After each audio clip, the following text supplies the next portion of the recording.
We built Enchanted Minecraft tools and did a bunch of dumb stuff with them.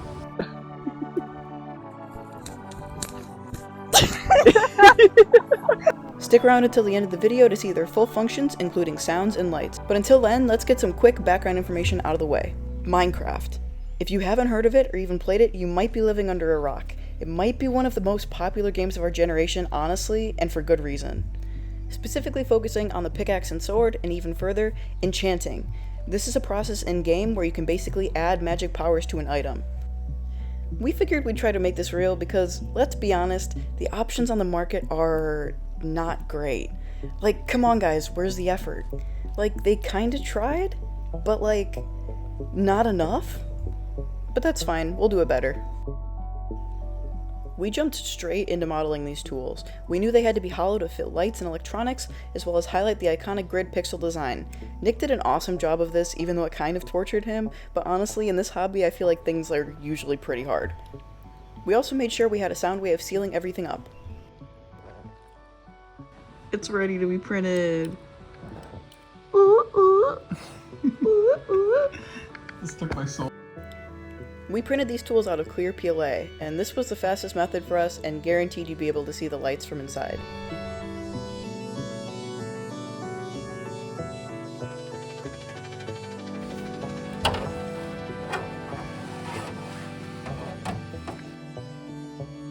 Clocking in at 29 inches. Didn't you say that like it was too long, so we had to scale it down? Yeah, it was. I did research. They calculated what each pixel was. I think it turned out to be like more like 30 something. So the sword is like 2.5 feet. This one's 22 inches, so just short of 2 feet. Now that we had everything printed up, it was time to assemble the pieces. We used a variety of methods for this, first gluing the pieces together with CA glue, and then plastic fusing them together for strength. Now we have to test it. Oh my god, no. Look like Fortnite. It's the girl from Fortnite! The whole point of having this open face is so that we can, you know, like easily put all the electronics inside of it, and then we have these little like lid cap pieces, whatever you want to call them, that fit over it. So we can just glue these in place. Bill Gates is gonna come after you. This is a secret behind Bill Gates' success.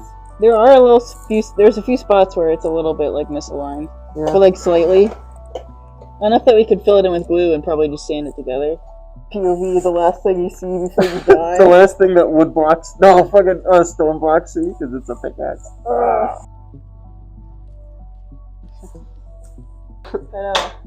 Oh, it's almost 3.5 pounds. Then, I drafted up our first electronics diagram, which uses an accelerometer to read the swings and then output the results as a sound effect. The LED strips would be set to an animation that simulates the purpley enchanted effect. I'm connecting a plug to the trinket very badly. That will basically allow me to plug the charger into the board. We got a connection, so we're good. This board just gets mounted there, and then you can just plug it in through the hole, and it just recharges the whole system. So that way you don't have to open anything or mess around with anything. Lucky for us, this worked pretty much immediately. This had me falsely thinking that this would be a walk in the park. Spoiler alert, it very quickly wasn't. So then I started wiring up the rest of the system, and got to work getting the SD card ready for the sound effects.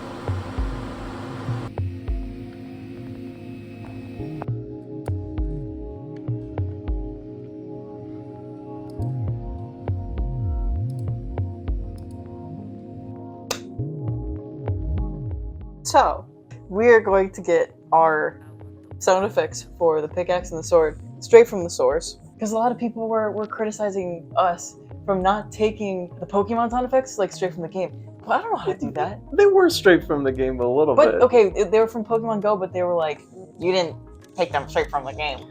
Yeah, they were like, So- why didn't you game rip? I don't know how to do that. Yeah. I'm recording this video because it's dark, because it took us that long to figure out how to screen record with sound. Concerning. It's not a good sign for the future of this project. No. This is what we managed to record. With those sounds now recorded, I popped them into Premiere and isolated the sounds. And then I proceeded to struggle with the entire system for about a day because I once again could not get the sounds to work. So I did the 8-bit, 8 kilohertz mono sound file because that's what we did last time and it worked. It sounded like crap. So I did 16 kilohertz for the sample rate and it sounds a little bit better, but I'm not sure if it's going to work on the board. So we're going to test that right now. I'm not hearing anything. Back to the drawing board, I guess. I had a lot of I should give up moments during this build. This was definitely one of them.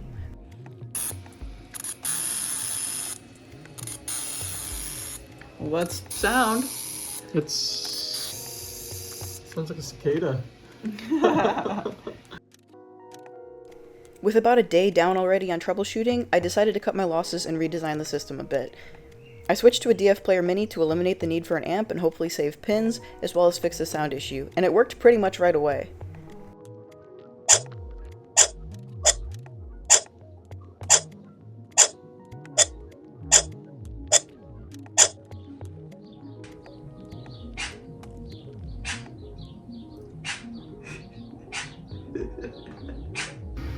We should have LEDs left to do, and then we can do the pickaxe.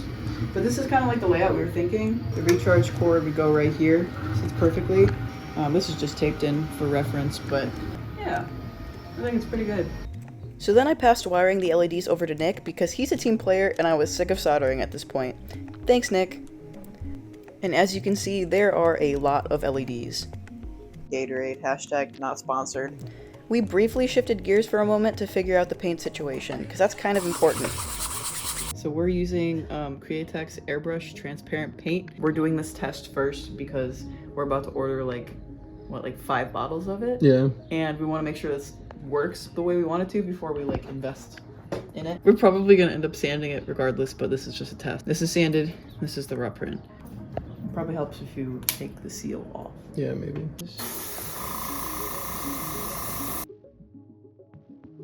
I really wasn't happy with these tests at all. They honestly made me super nervous for the future of this project. I didn't like the layer lines or how it looked when it glowed. So it was time to try a new method, resin coating. This would hopefully diffuse a bit more and also just look better in general. I basically just brushed this onto the PLA print and then cured it with a UV light, sanded it, and we got our result. You can kind of see this piece right here is the one that we sanded after hitting it with, doesn't have to be ABS-like, but it was this gray UV resin right here. I was worried about it looking gray and not being transparent, but looking at this, I think it passes the test. I mean, I think it looks transparent enough. And this is what it looks like. So it's just as transparent, but it gave us a really nice, smooth finish. And now what we're probably gonna do is test the paints on it and just prove that it's like extremely smooth. Look at that. Yeah, It's it looks a lot better. freaking beautiful. So this is sanded with resin and this isn't sanded at all. It's beautiful. Now it was time for a real test with the real color on the real thing. Ooh. I think that might be it. Yeah, that's really nice. That's a lot better. And when you have like a couple strips next to each other, hopefully that gives you an even glow. And that's it, 3 layers. Well, that basically means that these are going to be back to back I mean, inside, which is perfect. because we wanted it to mimic an inner shell. We'll probably be gluing them to each other anyway. So if we just pack these tight with cotton and then have them on the inside, it should just diffuse really well. Yeah. Right? Then I swapped back and wired up the rest of the pickaxe, which was so painful. So painful. That took so long. I'm so glad I got to cut that out. And then we layered everything with cotton. And here we have Nick working on the floor, even though we have 3 whole tables with chairs. What I'm doing. I just hit record. That's fine. I still don't know what I'm doing.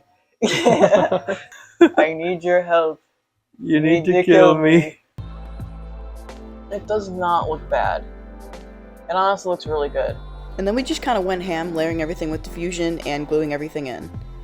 I'm a little stressed. It's a rat's nest. This is going to be a nightmare. So now we're just going to glue everything in. Diffusion's really nice. With a lot of time and a thorough amount of hot glue, we made these look pretty nice on the inside and diffuse everything really nicely throughout. We then moved forward and sealed both tools up the same way we started, plastic welding. And then it was time to coat everything with a generous amount of resin, sand everything down, and suffer.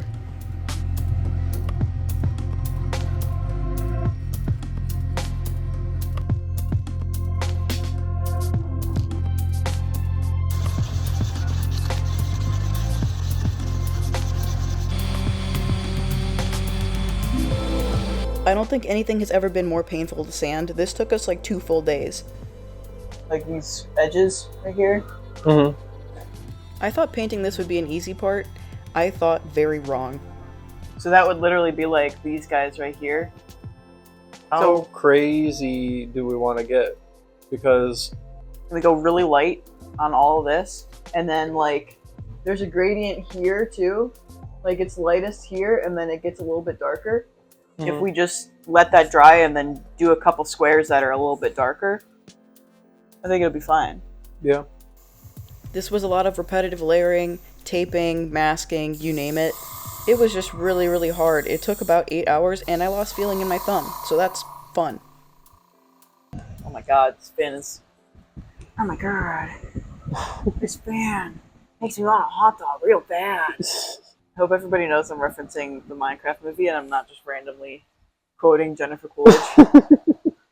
I think it'd be really funny if they made her a ghast instead of a villager. But one. Why does this look bad? It doesn't look bad. You have to trust this process.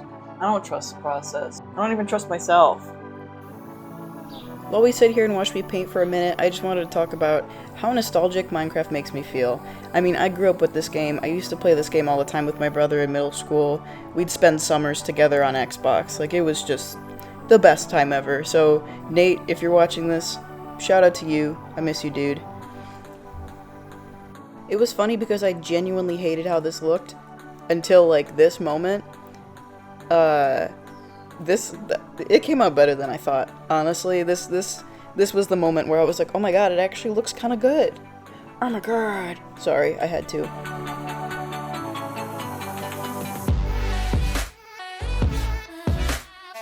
Now all that was left was just a quick coat of clear coat, and then it was time for the big reveal.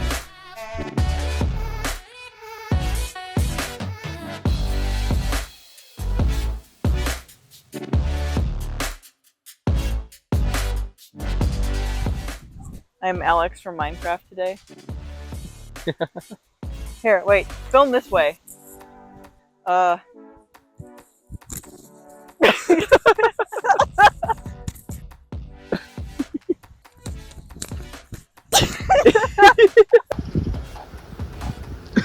Supposed to use an axe. Ah! Yeah.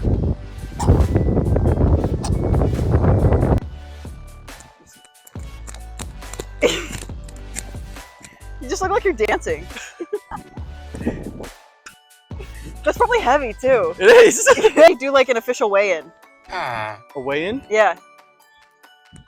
Like the sword, not you. Oh, yeah. You look concerned for a second. Like, weigh-in? Are we fighting? Oh my god. Makes me want a hot dog real bad. Oh my god, that hurts. Minecraft. Oh my god. What shader is this? Oh my god. Why are you switching to Jennifer Coolidge? We can't both be Jennifer Coolidge. You have to be Jack Black. Man, I wish it was nighttime. Can you, like, switch the settings? How do I do that? Um, Well, that's much better. Woo! This is where the magic happens. and we're seeing this for the first time, too. So, We have not seen this at night.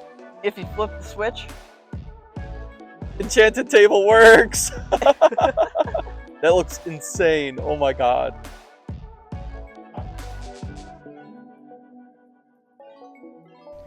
Overall, we are just so happy with this build and how it turned out. I mean, you heard me earlier in the video, I was super doubtful of how this was going to come out, but it honestly exceeded my expectations. I did not expect it to look this good.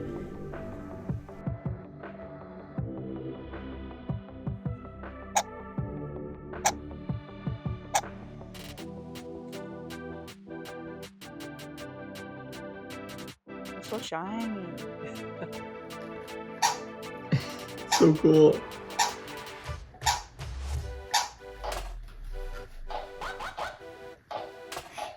Mind the wooden table. Before I end this video, I just wanted to say I'll be at Open Sauce this weekend, actually. From June 14th through 16th, I'm a featured guest. I'll be doing a couple panels, so if you're there, come say hi. It'll be a great time. Thank you for watching the video, and I'll see you in the next one.